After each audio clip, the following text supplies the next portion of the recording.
Sinimulan na ng COMELEC ang pagbabaklas sa mga iligal na campaign posters sa mga kandidato sa lokal na posisyon kasabay ng nalalapit na pag-arangada ng local campaign. Aminado naman ang COMELEC na mas mainit ang politika kapag nagsimula na ang kampanya. Ang sentro ng balita mula kay Luisa Erispe.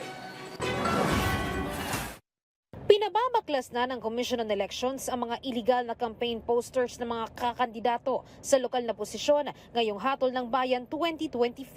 Sabi ng COMELEC, simula kasi March 28 o sa Biyernes, aarangkada na ang local campaign kaya dapat magsimula na ring Magkakaroon na rin ng pagbabaklas ang Commission on Elections sa lahat ng mga illegally posted na mga campaign materials. Later on, pag hindi na po kami magtatanggal, sulat na lang kami ng sulat sa inyo. Tanggal lang kayo ng tanggal within a period of 3 days. Samantalang kung ngayon pa lang tatanggalin na natin, wala na tayong paglabag later on at wala na rin pag-i-effort na tayo ay magtatanggal. Sabi naman ng COMELEC, sana kahit yung mga nagkakabit, tinuturuan na rin ng mga kandidato na huwag maglagay ng mga campaign materials sa illegal na lugar. Aminado naman ang COMELEC, mas mainit ang politika kapag nagsimula na ang kampanya sa lokal na posisyon.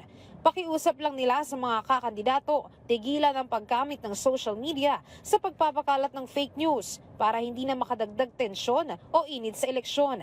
Nananawagan din ng COMELEC sa Kongreso, sana magkaroon ng matibay na batas sa paglaban sa fake news. Pero paano sa ordinaryong tao?